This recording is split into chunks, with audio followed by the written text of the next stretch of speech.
Welcome back brand new अंधेरी vlog तूफ़ानी vlog. मैं हूँ ईशा और आप देख रहे हैं क्रिएटिव विद ईशा। आज जी अंधेरी ने कर दी हैं तबाहियाँ देखें जी। जिस जगह को हाथ लगाएं, जिस जगह को देखें, मट्टी ऐसे है जैसे आज ही उसे रास्ता मिला है अंदर आने का और वो आ चुकी है। हर चीज़ धर्म भरम हुई है। कोई जगह ऐसी नहीं जहाँ बंदा हाथ लगाए तो मट्टी हाथ को ना लगे, पैरों को ना लगे, कहीं ना लगे। अभी ये थोड़ा सा जो कॉर्नर है ये मैंने साफ़ किया है। बेड के ऊपर भी चीज़ें बिखरी हुई हैं। वो परे वाला साइड टेबल थोड़ा सा झाड़ आई हूँ, लेकिन यकीन करें कुछ समझ नहीं आ रही कहाँ से शुरू करना है, कहाँ पे ख़त्म करना है। इस टेबल की थोड़ी जो झाड़ पूंछ है वो मैंने कर ली है। चेयर्स को झाड़ा है। इधर से चीज़ें उठाती हूँ, इधर रखती हूँ, इधर से चीज़ें उठाती हूँ, इधर रखती हूँ। कोई समझ ही नहीं आ रही आज जो है ना किस चीज़ को हाथ लगाएं, किस चीज़ को ना लगाएं, क्योंकि अंधेरी में मट्टी बहुत ज़्यादा थी। और ये भी सिर्फ इस वजह से कि बारिशें बहुत देर से जो वजह बनी है कि बारिशें इतनी देर से नहीं हुई तो वो गंदी मंदी मट्टी कहीं कहीं से जो है ना वो उड़ी है और आई है।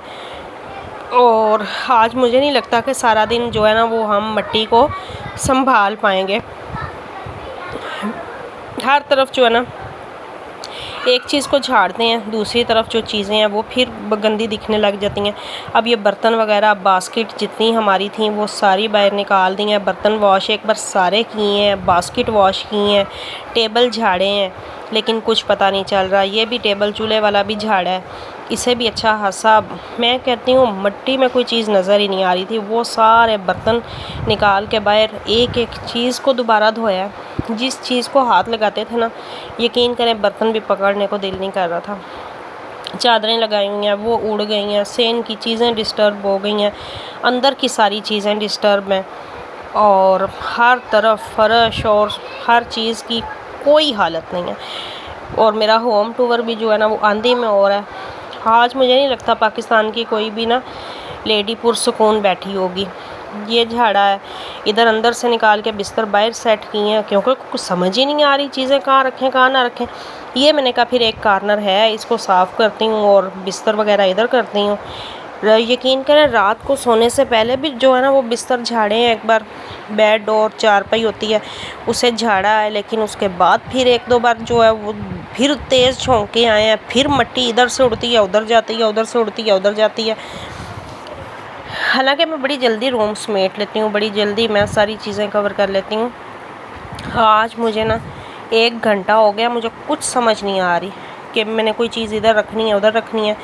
सफाई वाली आंटी आ चुकी हुई हैं, उनने भी ज़ाहिर है अगले घर भी जाना होता है, उन बड़ी जल्दी जल्दी लगाना शुरू कर दिया।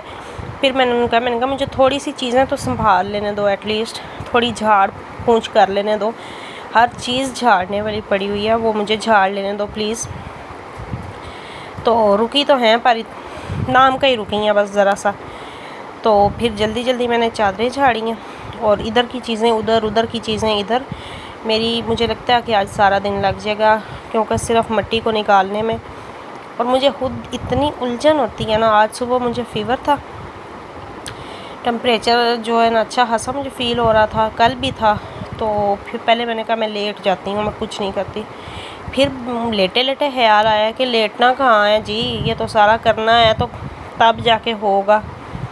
उसने तो आके मोटा मोटा करके चले जाना है, तो ये तो काम नहीं होगा जब तक खुद नहीं लगूंगी।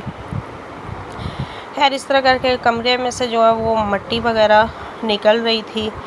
साथ चेंज रूम था, उसे कूलर को थोड़ा झाड़ा। अभी ड्रेसिंग सारा रह गया झाड़ने वाला। कुछ टेबल जहाँ पे जगह वगैरह चीज़ें रखनी थी वो झाड़े हैं।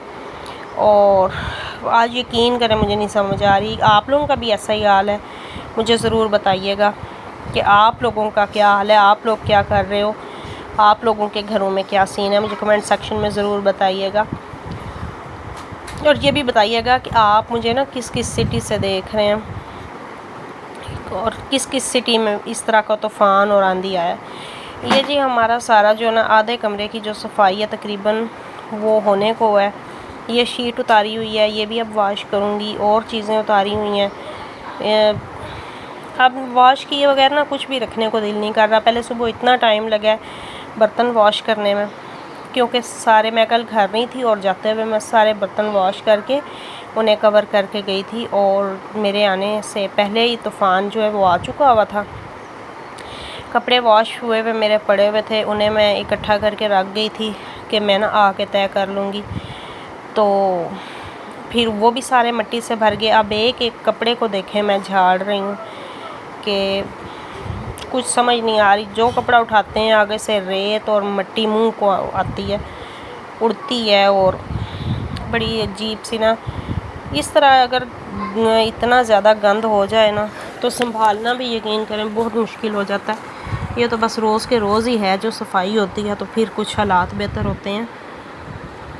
वैसे तो हालात बेहतर। अब मैं एक एक कपड़े को झाड़ रही हूँ, एक एक कपड़े पे रेत और मिट्टी है। हूँ भी मैं ऊपर वाले पोर्शन में और उधर बहुत ही ज़्यादा गंद पहुँचता है, बहुत ही ज़्यादा गंद पहुँच रहा होता है। अब एक एक कपड़े को जो है ना वो मैं झाड़ रही हूँ। और अब मुझे समझ नहीं आ रही इन्हें झाड़ के मैं कहाँ रखूँ। जिस जगह पे जाती हूँ उधर फिर मिट्टी का एक नया तूफ़ान आया हुआ होता है, फिर उधर मिट्टी हुई होती है। कपड़ों को जो है ना मैं झाड़ के अब इनके लिए कोई जगह देखूँगी कि मैं इन्हें कहाँ रखूँ। फिर ये मुझे चारपाइयाँ जो हैं ये भी बाहर निकलवानी है, तब जाके जगह बनेगी। जब मैं इन्हें बाहर निकलवाऊँगी तो फिर जो है ना थोड़ी बहुत जगह नज़र आएगी कि वाकई कोई जगह क्लियर हो गई है, कोई बन गई है। 2-3 बार तूफ़ान आया, एक बार तो बिल्कुल शाम को मगरिब से पहले आ गया, उसके बाद बहुत ज़्यादा, फिर एक बार ज़ोर की। असल में बारिश नहीं ना हुई और मिट्टी लगातार उड़ती रही है। जो 4-5 झटके लगे हैं ना हमारे, तो बहुत ज़्यादा तूफ़ान आया है और झटके जो लगे हैं ना उसमें मिट्टी उड़ती ही रही है। रात को सोने से पहले भी हमारी लाइट नहीं थी, हम लाइट ख़राब हो गई थी, तो लाइट के बगैर भी अच्छी खासी गर्मी हो चुकी हुई थी, क्योंकि जब एकदम हवा रुक भी गई थी। अल्लाह ताला की कुदरत है ना, एक है तो हवा संभाली नहीं जा रही और एक है तो हवा रुक भी गई थी। तो इस तरह करके चारपाई से सारे मैंने कपड़े उठा लिए हैं और उनके लिए मैं जगह सर्च कर रही हूँ कि उन्हें मैं कहाँ रखूँ। तो कपड़ों को मैं रख के फिर ये जो मेरी एक गंडड़ी है कपड़ों की, फिर इसको खोलना है, इसको झाड़ना है। फिर वो साथ एक और मेरे रखने वाले कपड़े पड़े हुए थे, उनका मुझे मुंह बंद करना याद नहीं रहा, वो खुले थे, उनमें भी सारी मिट्टी चली गई है और फिर अब उन्हें भी झाड़ना है। उसके बाद बारी मेरे रूम से जो है ना सारा कूड़ा वगैरह आखिरकार जो है निकल चुका हुआ है। और आंटी को मैंने कहा अभी तुम कर लो, मैं बाहर का करती हूँ, तुम अंदर से कर लो। और अब पता नहीं उसने कैसा किया, क्योंकि आंटी हमारी भी जो है ना बस साथ साथ उनके रहें, बताएं उन्हें, तभी वो करती हैं। और वैसे भी आज वो पहले तो सुबह ना गंद देख के वो कह रही थी कि बाजी आज मेरी सेहत बड़ी ख़राब है। ज़ाहिर है भाई, इतना गंद देखेगी, एक नहीं 3-3 घरों की सफाई करनी है। और अब तो उसका बेचारी का दिमाग ख़राब हो रहा होगा बाकी कि 3 घरों में से इतना गंद निकालना पड़ेगा, क्योंकि हमारे घर में से ना वो 9:30 फ्री हो जाती है। तो आज मैं अभी व्लॉग भी बना रही हूँ, तो मैं देख रही थी कि 12 बज चुके हुए हैं और वो बेचारी अभी आधे पोर्शन की सिर्फ सफाई उसने की है, बाकी सारी ऐसे की ऐसे पड़ी हुई है। सच्ची है भाई, वो भी देख रही हो, उसने सुबह ही कहा होगा, इसलिए मुझे कहा है कि बाजी आज मेरी सेहत ठीक नहीं है अभी। तो अब ये जो छोटी एक चारपाई रखी होती है उसके ऊपर मैंने एक्स्ट्रा चीज़ें रखी हुई होती हैं, मैं उससे टेबल का भी लेती हूँ, यूज़ लेती हूँ। और अब ये जो टेबल है ना इसको थोड़ा सेट वगैरह करूँगी, झाड़ लिया एक एक चीज़ को। आज तो मैं कहती हूँ एक जैसे वो घर में बंदा शिफ्ट होता है ना नए घर में, तो एक एक चीज़ आपको झाड़ पूंछ के अपनी अपनी जगह पे रखनी पड़ती है। आज तो वो हिसाब है, हर जगह ने अपनी जगह, हर चीज़ ने अपनी जगह से निकलना है, उसने साफ़ होना है और दोबारा उस जगह पे रखने होना है। आज तो बिल्कुल एक नए घर में शिफ्ट होने वाला हिसाब है अंधेरी के बाद। और बस अब इससे जो है ना वो मैं झाड़ रही हूँ। मेरी हालत देखें, साथ साथ आप मेरे घर भी देखें कि किस तरह का मेरा घर है। माशाल्लाह माशाल्लाह, अल्लाह ताला बस सुकून दे, आराम दे, तो छोटा भी ठीक है। ऊपर वाले पोर्शन में मैं रहती हूँ और किचन इधर नहीं है। मैंने टेम्परेरी सब कुछ जो है ना वो चूल्हा, बर्तनों वाला टेबल और परे जो है वो सिंक वगैरह अरेंज किया हुआ है। बाकी मुझे अभी बहुत ज़्यादा इधर जो है ना मुश्किलात हैं। इंशाल्लाह अल्लाह ताला आहिस्ता आहिस्ता। अब जी सोफ़े की बारी आई है, मैंने कहा सोफ़े को करूँ साफ़, क्योंकि सोफ़े की झाड़ पोंछ और आज तो मिट्टी निकलेगी बस, आज और कोई काम नहीं होगा। आज मिट्टी को अच्छी तरह निकालना पड़ेगा और कल तक मुझे लगता है ये डीप क्लीनिंग जो है ना कल तक कंप्लीट हो जाएगी। सोफ़ा हमारा साफ़ हो चुका है, अब चारपाइयों की बारी है। चारपाइयों का पहले मैंने देखा है इधर ही हो जाए काम, लेकिन फिर मुझे फ़ील हुआ कि नहीं, ये इधर नहीं होगा, इन्हें झाड़ पोंछ के ना इन्हें सेन में निकालना पड़ेगा। कल मैं अब मशीन लगाऊंगी और फिर मेरा अभी तो मैंने फ़िलहाल ऐसे ही झाड़ दी हैं चादरें, लेकिन कल एक बार दोबारा जो है ना चादरें डालूंगी मशीन में। आंटी को भी मैंने कहा कि तुम आज एक बार मोटा मोटा करो, क्योंकि ये बहुत ज़्यादा डीप हर चीज़ साफ़ करने वाली है। तो आज अगले घर का भी कर रहा हो काम, कल इंशाल्लाह दोबारा मैं तुम्हारे आने से पहले जो है ना वो अच्छी तरह हर चीज़ को झाड़ूंगी और झाड़ के तो फिर काम करेंगे। तो मुझे खुद भी लगता है कि 2-3 दिन लग जाएंगे। अगर तो वो आप खुद कर लेना या फिर जो करने वाली है उसने आगे कहीं नहीं जाना, तो फिर तो हो जाता है सारा। और मेरी तबीयत ठीक नहीं है, मेरे से खुद भी सारा काम नहीं होता था। और आंटी ने भी ज़ाहिर बात है जिन जिन ने लगवाया हुआ उनके घरों में पहुंचना तो है ना। आंटी वैसे दिल से बेईमान हुई है कि मैंने आगे नहीं कहीं जाना, लेकिन मैंने उसे कहा कि तुम जाओ। आज हर बंदा इसी तरह जैसे हम परेशान हुए हैं ना, ऐसे ही हर बंदा परेशान है।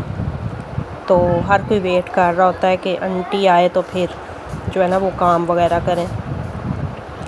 तो उसे मैंने साथ में इसीलिए खुद लगी हुई हूँ कि चलो भी इस बेचारी का भी ना जल्दी जल्दी थोड़ा ख़त्म हो जाए, ताकि वो भी अगले घरों में जाके उनको भी थोड़ा टाइम दे सके। ये जी हर चीज़ मैंने बाहर निकाल ली है, ऊपर वाली चीज़ों की तकरीबन झाड़ पोंछ हो गई है। और ये चारपाइयाँ भी मैंने बाहर निकाल दी हैं। चेयर और मेरी लॉन्ड्री वाली टोकरी पड़ी हुई थी उनको भी मैंने ऊपर उठा के रखा है, ताकि हर चीज़ सिमट जाए और नीचे से सफाई हो जाए। तो उसके बाद सेन की हमारी हालत देखें, कर्टन एक पड़ा हुआ था वो उड़ गया, कैरम बोर्ड उड़ गया, हर चीज़ डिस्टर्ब हुई हुई है अपनी जगह से। और बस वही बात है ना, 2-3 दिन लगेंगे फिर ही जाके ये हर चीज़ नीट एंड क्लीन होगी।